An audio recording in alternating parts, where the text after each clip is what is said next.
Coach getting her headset on, and we are twinning right now. I know people on radio can't see it, but we have the same quarter zip on. Most definitely. We did not plan this. The best warm-ups. Oh, it's fantastic. Yeah. It's light. It's it's amazing. Yeah. It is fantastic. So, Coach, going back to last week, though, we're going to start with Luke Johnson winning OVC Runner of the Week for his performance in the City Auto Memphis Twilight Classic, the opener of the season. He performs very well, takes home that conference award. What did you see from him in his performance? He's fit. he's really fit. He has been training really hard over the summer. We have been excited about him in general. He got Freshman of the Year last year, so we have high expectations for him. Didn't know he was going to run that fast because, it's a rust buster meet, so you're expecting, a little more chill, but he did really good. And we were really proud. He beat some big teams, athletes on big teams, so that was good. You're competing against Memphis and then also some of the big schools like Alabama, Memphis as well, and some of those big SEC schools. So that was a big turnout and good results really for your team. Yeah, most definitely. Now, this week you've got your John McNichols Cross Country Invitational second meet of the year. 8K for the men at 8 a.m. and then 5K for the women at 8:45. What are we looking at there? Ooh, first off, that's the earliest meet we're going to have. Really? Okay. Yes, this whole year, that's going to be the earliest. This is also going to be the hardest race that we've ever had. This will be the freshmen's first 8K for the men. A lot of them have not run that far. So it's the mentality of, hey, how long is your long run? Some of them go 14, 16 miles. Guess what? You can run an 8K. You've done it. You can do it. So we're not worried about the time. Let's finish. Let's get a taste of what an 8K feels like, and let's just go from there. For an early meet, how do you prepare differently? They have to get up earlier, which is kind of rough, but which means we have to travel the day before, which is nice. They get to preview the course, and after we eat dinner and stuff like that, be able to see, how the course is. And then early that morning, they're used to getting up at 6 a.m. for practices, so I think we prepared them to be able to be ready to run that early. When do runners prefer to run? I mean, is it just conditional on what you're used to, or? Morning, honestly. We had track practice today at 10, and I'm like, why is it so hot? It's so hot.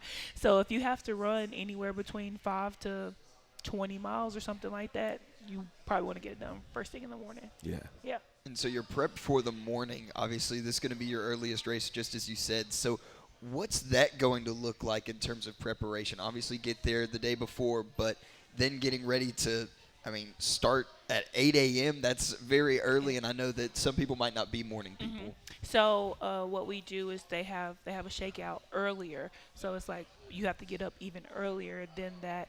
And, let's keep it going. Let's eat a breakfast. Some people don't like to eat, but we got to get something in the system, something really light. But that makes dinner that much more important. So, dinner has to be, big, something for them to be able to, that's going to stick to them and hold on. So you're going carbs, protein? Yes, lots of carbs. Lots of carbs. Yeah. Lots and lots of carbs. Yeah. We go through pasta like crazy. Yes. So yeah, they, morning time, they'll do their shakeout, relax a little bit. We'll go to the course pretty early. They have to start warming up at least an hour and a half before the race. So, yeah. If I quit this season, I still be the greatest. The Skyhawk Sports Talk Podcast is brought to you by Weekly Ford Nissan. Here at Zaxby's in Martin, Tennessee, Davis Gregory here with me. Chris Brinkley now joining us from the UT Martin golf team, student athlete. Bryson Morrell from Knoxville, Tennessee. Hey, I like that place a whole lot. Oh, I bet you do, David. Great to be here. So Bryson joins us, went to Bearden High School, so go Bulldogs for you. I did, yes, go Bulldogs.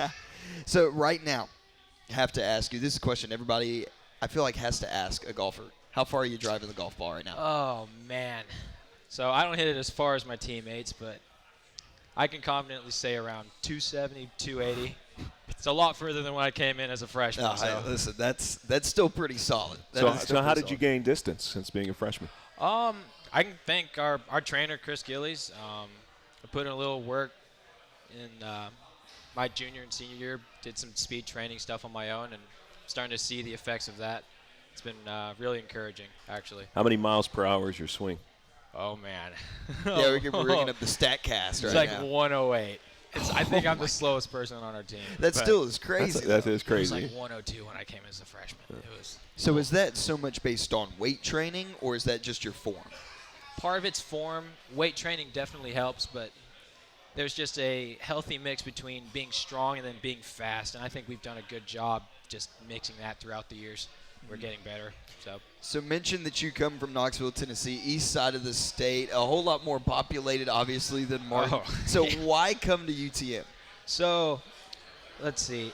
I wanted to be an engineer, and Martin, obviously, they offer that program, and they were talking about the new Latimer Smith building when I first was looking here, and Coach Carpenter was the person recruiting me, and I really liked the environment that he had here and the culture that he had cultivated, and just compared with all the other schools I was looking at, this just seemed like the best fit. Well, there you go. Right now, you're a graduate, so final year for you. What are you looking forward to most during this season? I'm just looking forward to just giving it just all my effort for my very last shot. It's my last chance, and I'm looking forward to just trying to create a good team culture and just leaving this place behind better than I found it, especially with my brothers coming in next year. So there's just a little bit more incentive to just leave this place in a good spot for when he comes in. So brother is coming in. Yes, okay. He is. Okay. Any tips or advice that you've given him about Martin? Just be confident when he comes in. Just know that he's good enough that when he steps onto this campus and when he starts qualifying with the team, he's good enough to hold his own.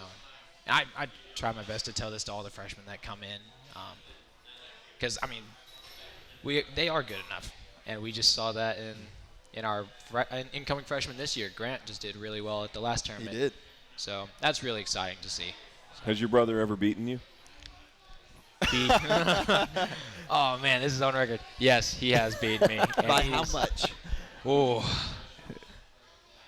I think 3 or 4 with that day. Okay. He gone on a streak the last couple holes and just reeled off a couple birdies. He was so excited. Of course. He was so excited. But you were just, hey man, act like you've been there before. I mean, come on. Exactly right. Come on. Yeah. Come on. Yeah, best golf advice that you've ever been given personally, whether that's Coach Carpenter, Coach Swafford, or any coach from high school. What has that best golf advice been? Best golf advice. Trust yourself. Especially at this level that we're at, we've all put the work in. We all know that we are good enough to shoot the scores that we need to shoot. And at the end of the day, it's being able to go out and on every tee shot, every shot we hit, every putt, just know that we've put the work in and we are good enough to pull off what we want to. And your next event, Jackson Country Club in Jackson, Tennessee for the Grover Page Classic from September 18th to 19th.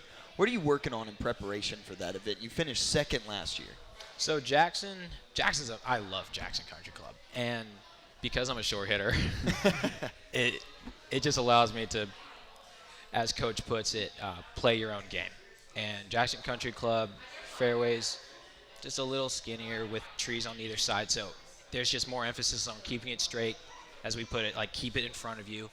And it's a pretty simple course if you can just hit it into the fairways. So I know right now Coach has a lot of practice set up for us over the week, and I think it's going to be a lot of accuracy, a lot of wedges. It's a somewhat relatively short course, especially for the longer hitters.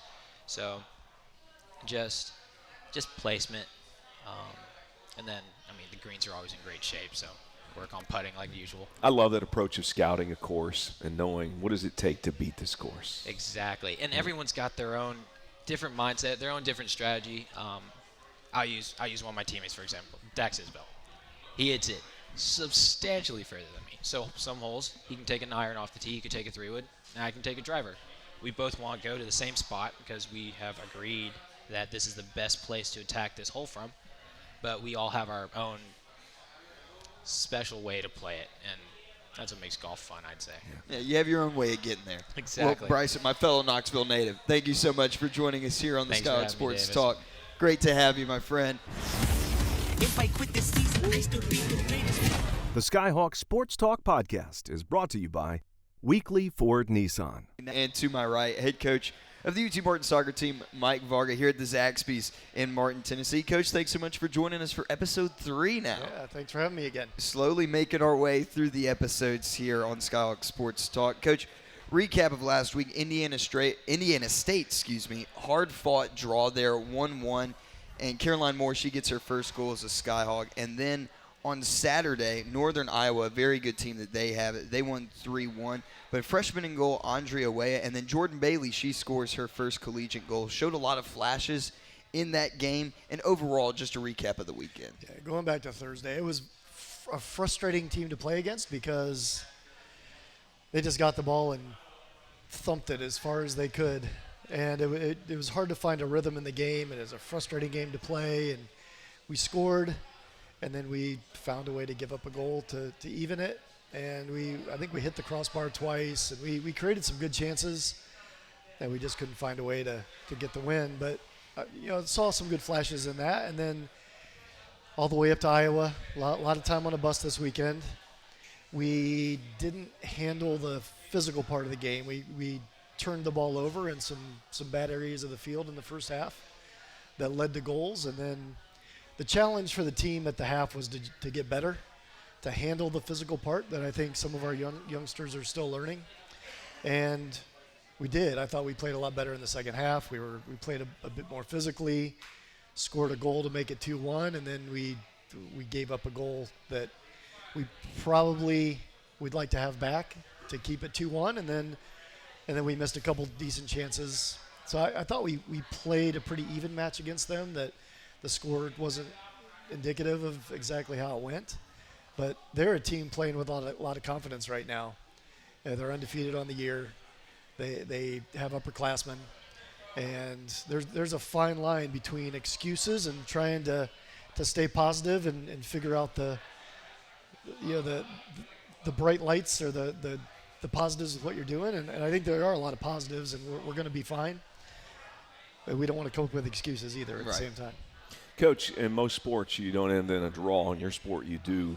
What does it mean to you as a coach and a team, or is it conditional based on who you were playing? I mean, can you walk away from a draw being satisfied? Yeah, I think you can. There are good draws, bad draws. And I think we felt like some of them feel like a loss. And I think Thursday felt like a loss for us. And I've been part of draws where you walk away and it feels like you've walked away with something very positive out of it. So, yeah, it goes both ways with how the game goes. And I think with the chances we created and how we thought we played, we were unfortunate to give away a goal in that one because they didn't create a whole lot. And, yeah, so it was frustrating, but at the same time, it's not a loss. Right. Now, preview ahead. You've got Alabama A&M on the road on Thursday as this road trip continues to roll on. And then Sunday, you take on Memphis at Memphis, a night game against the Tigers. Just a preview now of what you all are going up against this week. Yeah, Alabama A&M is a physical, hardworking team that's had it hasn't had a lot of success with their results this year, but they've played some close matches. And when they're in close matches, they continue to work hard. And when they've fallen behind, that's when they've given teams a lot of possession. So I think the key for us is to get on them early, to take control of the tempo of the game, and we've got to score early in that one. And I think if we do that, we'll have success. Memphis is, I was on the ranking committee for the South last year, and Memphis was, I think, one of the best teams in the country, and they're pretty similar this year. So they're good. We have a challenge. I think the crazy thing about soccer sometimes, different than other sports, is you can be outshot, you can not have the bulk of possession, and you can find a way to win. So I think we're going into both games this weekend with we want to come out 2-0 after the weekend, and we're going to continue to play hard and get better, and then conference starts. Being on the ranking committee, did you see them more than you normally would have? Yeah, I was asked to watch a lot of the top 10 to 15 teams. I was asked to spend a lot of time watching them because at the end of the year, that's who goes to the NCAA tournament. So what'd you learn from watching all of that? There were, I think when you watch those games, and from year to year, teams change at the collegiate level just because the players are different. But they were big, strong, physical technical. I mean, they had everything. And there were other teams that I thought were highly ranked, maybe because of the conference they played in or whatever the reason it being, and didn't rate them as highly. But Memphis, last year they struggled with results and probably wouldn't have got in the NCAA tournament if they didn't win their conference tournament. But and then they go in and I think they won their first 2 rounds.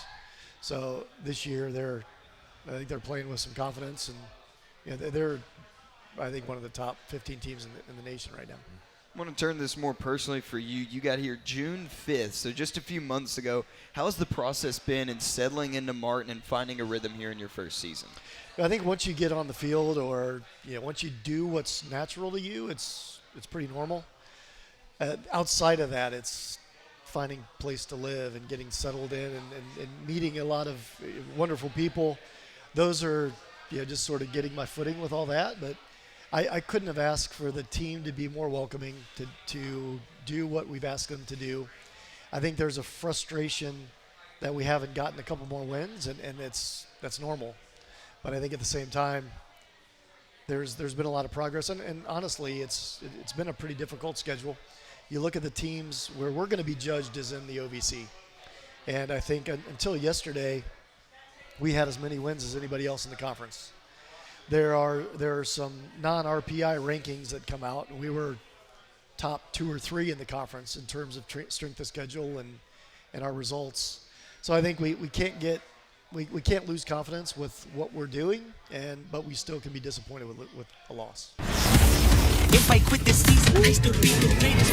The Skyhawk Sports Talk Podcast is brought to you by Weekly Ford Nissan. I saw your fried pickles, and I was like, I got to get.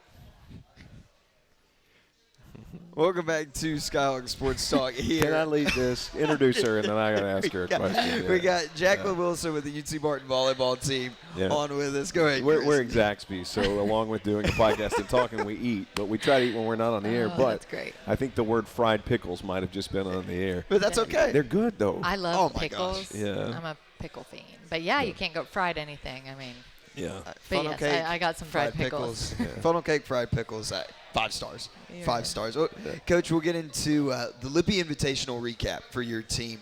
5 sets, again, another tough battle. Lipscomb gets that one, but Addie Vaughn, a triple-double there, 11 kills, 18 assists, and 14 digs. Just the second UTM player to record a triple-double in the last 12 years, joining Karen Scanlon, who did it just a few years ago. What were your thoughts on her performance in that match? Overall, we were really happy with Addie's performance, mostly defensively and on the attack.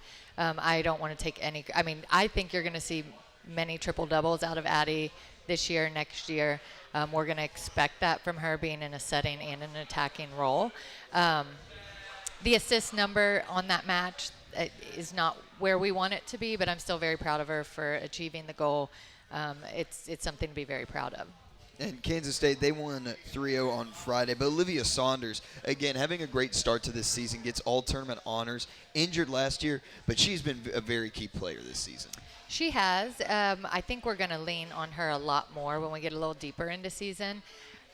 We've really been working on the connection piece there with, we've been using multiple setters, which it's different for a hitter hitting off of a different setter. It's just a different connection. So with a middle in particular being on the fast offense, it takes a lot of time to kind of really, nail down that connection. And we're not where we want to be yet.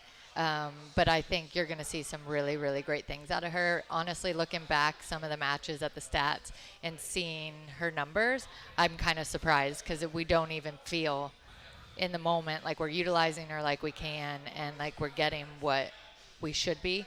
But we came into the season expecting a lot out of Olivia Saunders, and I think you're going to see big things. I'm going to get a little geeky on you. You mentioned stats, you mentioned triple-double. Analytics is taking over sports, especially the big sports at the pro level. What's it doing in volleyball at the college level? Well, it's making me crazy. Yeah.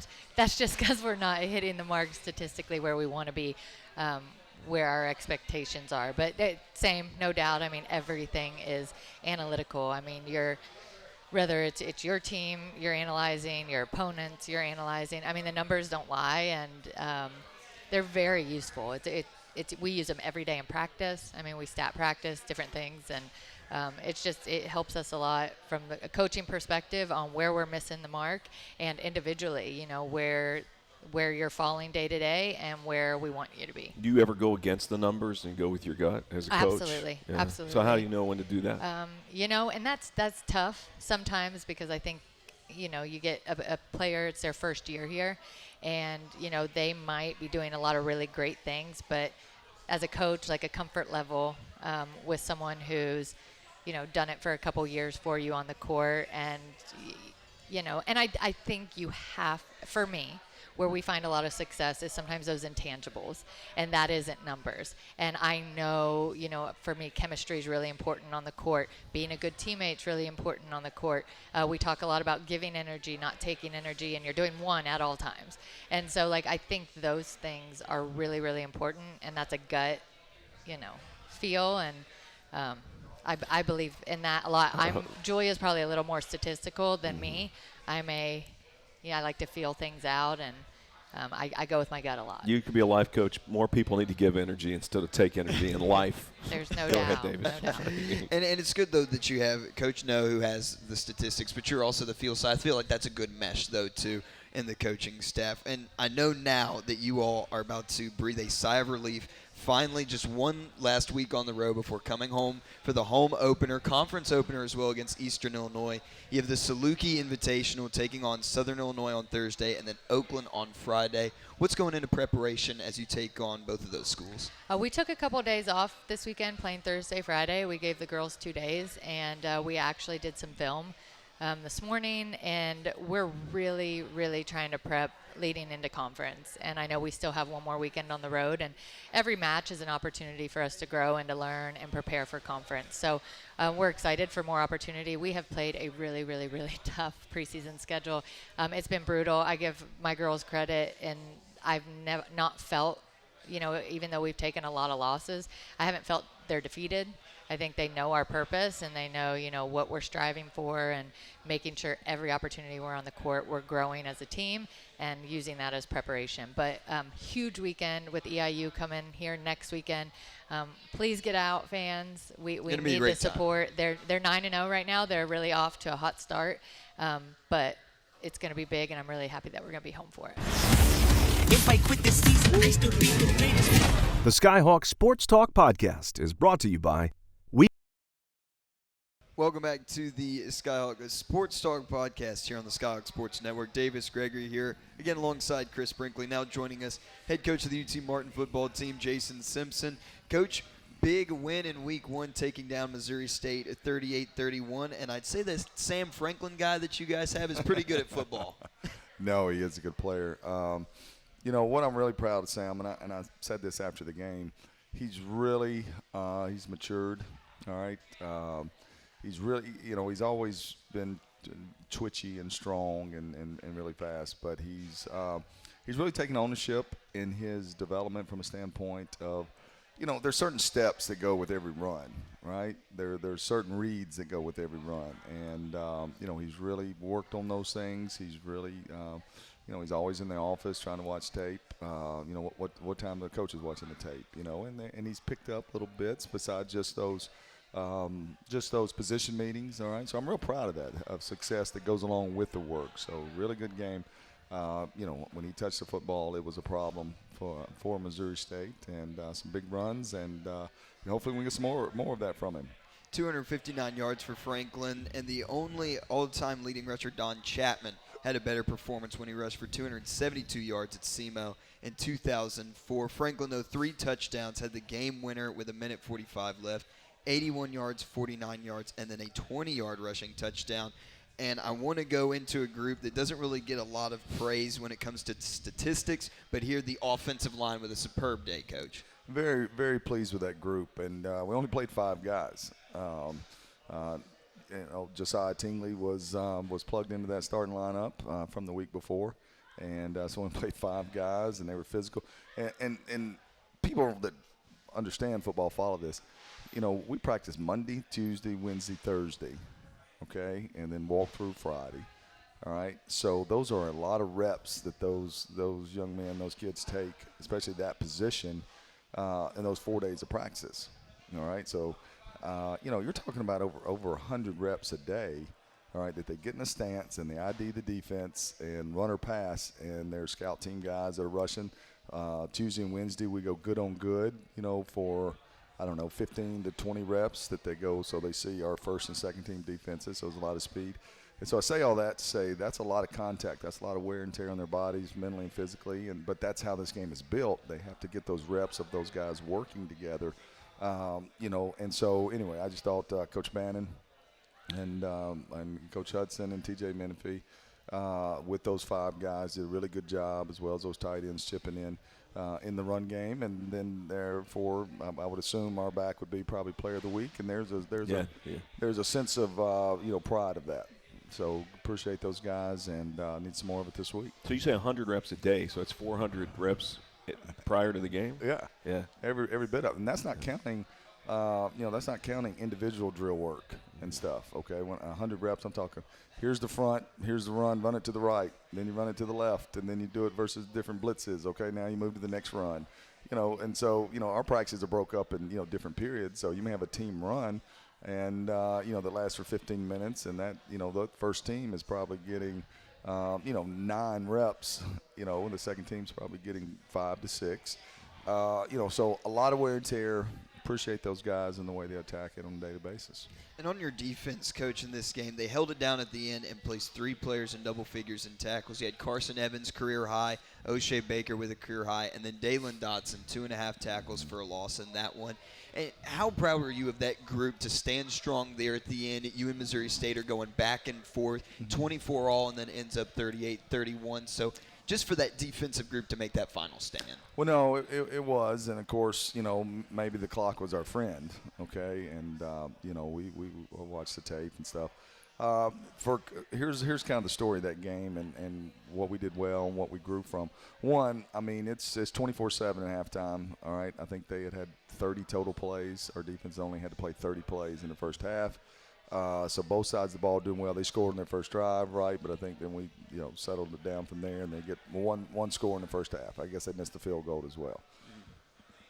All right, so now you move, to the second half. Well, the second half, guys, I mean, it was 358 yards to like 150-something, 200 yards difference, okay? Offensively, we only had possession for a little over 2 minutes in the third quarter, all right? And they had the ball the rest of the time in the third quarter. So, there's some lessons to be learned. I've talked about that to the staff yesterday and today. I mean, we're all in this together now. This is offense, defense, coaches as well, okay? So, you teach lessons, right, throughout the year of here's some things that a team has to do well. One, you got to win the first 5 minutes of that third quarter, okay? Or certainly makes things a lot easier, okay?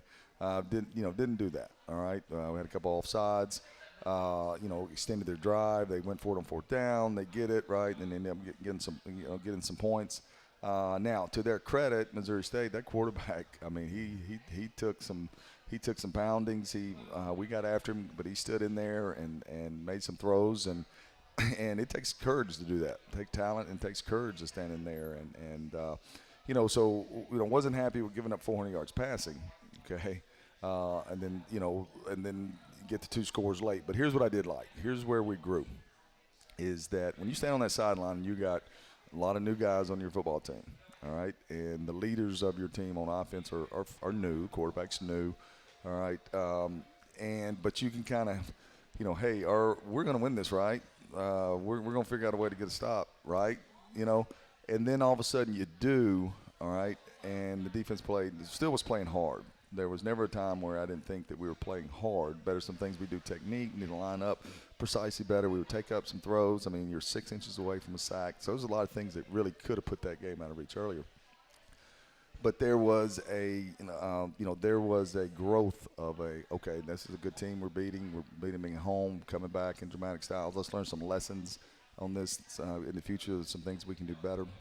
But I really like the vibe our defense gave us to get out of there with a win. So you were able to learn, grow, and win. Yeah. Those are good days. Yeah. Those are good days. Those are very good days. We'll take a break. When we come back, Coach Simpson will stay with us, and we'll preview Houston Christian. The Skyhawks still at home. Make sure to come out for that one. And, again, we'll take a break right here on the Skyhawk Sports Network. Welcome back to Skyhawk Sports Talk. Here on the Skyhawk Sports Network, head coach of the UT Martin football team, Jason Simpson, still with myself, Davis Gregory, and Chris Brinkley, as we take a look at Houston Christian. Saturday going to be the second all-time meeting with the Huskies. Last year in Houston, went UT Martin's way in a big way, 52-28. And the Huskies coach had a very balanced game on Saturday against Western Kentucky, 368 total yards. Lost that one 52-22, but 213 through the air and 115 on the ground, and they led in that category against the Hilltoppers. It's one of the things we've had, roughly a little over 24 hours to, turn the page and start on this next game. The first thing that I noticed is obviously it's a new head coach, right? We knew that last year when they made a change. And number two, when you in our research, when you look at their two deep on offense and defense, I believe if we calculate correctly, there's 17 new starters. 17 new starters, and I think there's 9 on offense and 8 on defense with a returning all-conference player, linebacker. So, take last year's game and throw it out of it. That's nothing that carries over. And then you turn the tape on against Western Kentucky, who, lit us up pretty good a couple of years ago. And they're competing and they're in the game and stuff. So, better than I want them to be. Okay, we're certainly beatable. And we'll know a little bit more as we watch tape and stuff. But new schemes and a lot of new players. So that'll be the message to the players today is that fortunately we're at home. I think we're 15-1 the last 16 games I believe at home. So we got to build off of that and use that culture and that home field advantage in our favor. But you're right. They did some good things last week and we'll have to load back up another good non-conference opportunity. And I want to encourage our fans at last Saturday's home game, plus the win. Great atmosphere. Oh, fantastic. Really good. What I liked about that, guys, is this, and I was kind of looking at it. One, I want to thank Kurt and his staff and stuff, but real proud of the way that the facilities look, okay? Absolutely. I thought in our conference, to me, that's – I don't know. Now, I get it when you go some other place, they may have homecoming or whatever, but – our stadium, the way it's, the way we've got it constructed and decorated and stuff now, it's a great game day atmosphere.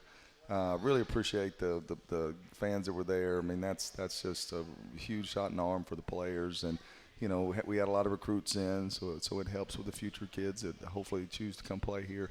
But I appreciated that. Now, my challenge is this, right? I know it's not homecoming this week. And it's not Parents' Day, okay? So how can we create that same atmosphere, same home field advantage, and it's good entertainment? I hope it's easy. Financially, it's a good opportunity, entertainment for you, to where you can probably spend a lot more money at the movies than if you would, you come to a Skyhawk game. So we need you there. Appreciate you being there, and thank you. Yeah, I got 2 free tickets in my backpack right now if anyone wants to show up. Yeah, 2 free tickets to the first person that shows up to me, and I'll give those to you for the game on Saturday. So back to Houston Christian, Coach. Again, bringing in a little bit of everything offensively. Threw for 394 yards last year against the Skyhawks, but you rushed very well against this team. And I know that you said throwing out the tape from last year, but want to switch over to defense for them. Rodney Dansby, Isaiah Cash played well against Western Kentucky, 11 tackles. And back to your rushing game, 346 yards last year, but how do you look to get the passing game more involved this time around? Well, it's a deal to where we didn't go into the game Saturday. Actually, the kind of the game plan was to probably throw more than run. The Georgia game, take that out of it. That was a separate deal with who we were playing. But we went into this game saying this is what we want to do from a throwing standpoint. But as the game got going, we felt like we were dominating the line of scrimmage. And, so a lot of those runs were, RPOs. They would run or he could flip it out on the perimeter. The quarterback chose not to because of the good look and the success we were having run the ball. So, the ball got handed off and some big plays are getting made. So, and same thing this week from the standpoint of, every week we go into it to where we're still a quarterback-driven team. We've got good receivers. You just don't know about them yet. We see it in practice. We hadn't had to do it yet.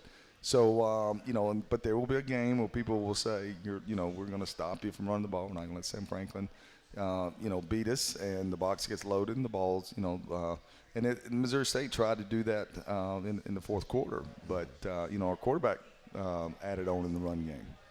And when your quarterback's willing to run, it makes everything even, or even in some fronts +1 for us.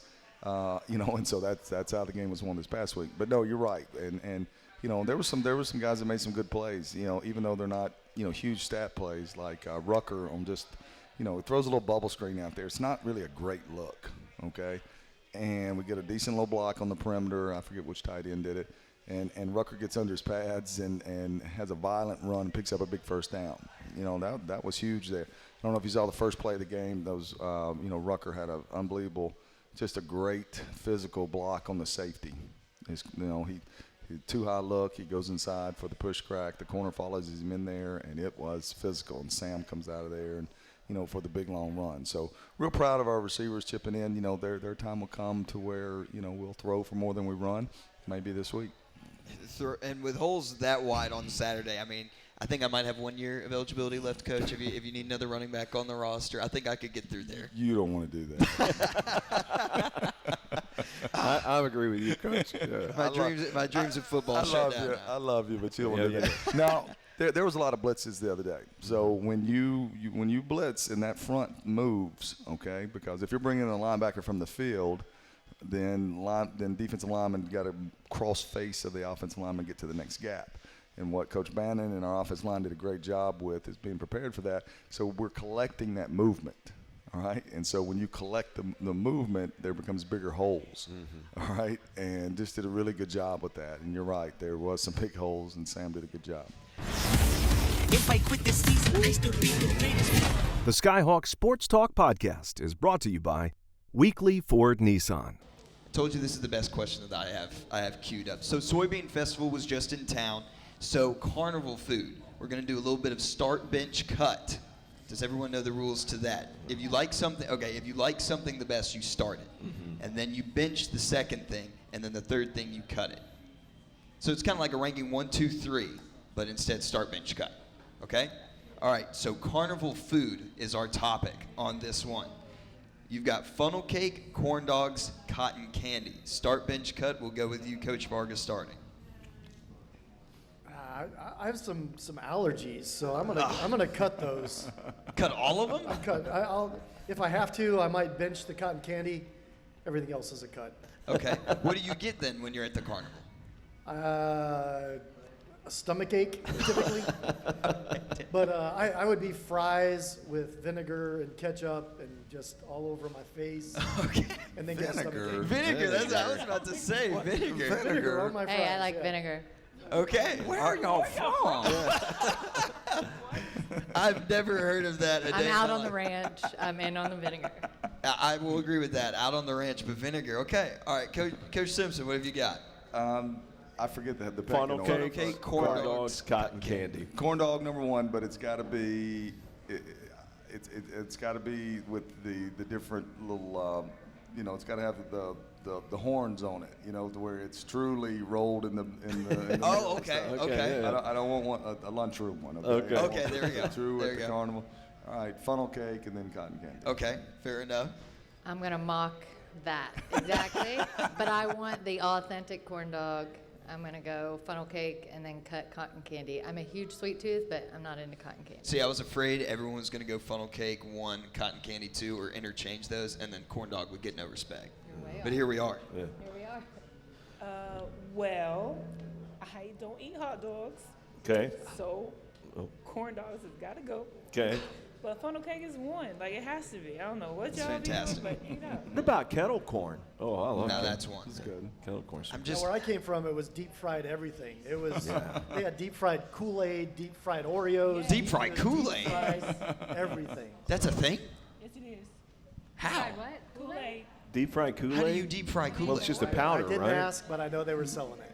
Yeah. And now, that's something we need the Twitter people to figure out. So the Soybean Festival was the hometown festival in Martin. It is. Coach Varga, growing up, did you have a hometown festival or carnival? I grew up in Central Ohio, so there were fairs everywhere. Yeah. Oh yeah, always went to the Crawford County Fair, the Richland County Fair.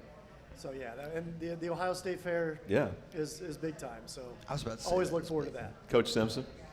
Yeah, there in the town, the county I grew up. But what I always thought was unique, and all it was just the midway, right, was the exhibits. What I always thought was really neat in the last 20 years I've been here in Martin is the concerts that Oh, go yeah. with this. And so that was my first time to be able to experience that.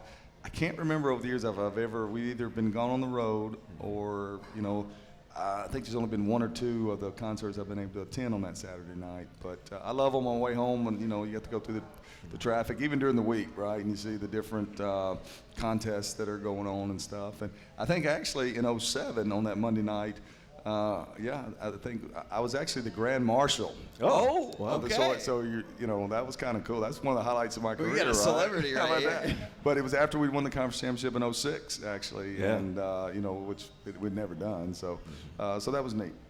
There you go. There you go. Jaclynn? Well, I don't know why I didn't get called this year. Yeah, I mean, come on, like 5 championship rings. Where's that at? Man, what the heck? No, Ohio State Fair. I grew up in Central Ohio as well, so Ohio State Fair was probably what we did. There you go. So growing up in Dyersburg, we actually have fair day. Like we get out of school on Friday to go to the fair for the whole day, and it's Yeah. free for all students. So yeah, that's like a big thing. Like you went to the fair, like if you wasn't going to the fair on fair day, you were not here. Nice. Yeah. Huh. Yeah. Any day out of school then is wonderful. Yeah. Oh right? my gosh. I mean, for me, from being from Knoxville and Chattanooga, I mean, Dollywood was the big thing. Yeah. That's Dolly- not a fair. Hey, I that's mean, a it's daily not, event. it's not- I mean, I know it's not a fair, but I mean, that's all we had It's there. Trump We- is, where's somebody from We didn't have like Orlando? a Sevierville fair that I could have gone to. Well, thank you all so much for tuning in. Coaches, thanks so much for joining us. A fun last segment here on Skyhawk Sports Talk. Make sure to tune in next Monday. Going to have another great show. Chris, anything you'd like to add here as we sign No, off? just excited. Thanks to the coaches. It's just great talking sports. Excited and great day to be a Skyhawk. Been a great week. Let's do another great week. Yeah, it's going to be another fun week. Remember, football again will be at home on Saturday. Volleyball home next week, Eastern Illinois. Soccer about to wrap up a long road trip. And then, Coach Henderson, very strong schedule coming up for your troops as well. So thank you all so much for tuning in. And God bless from Zaxby's and Martin.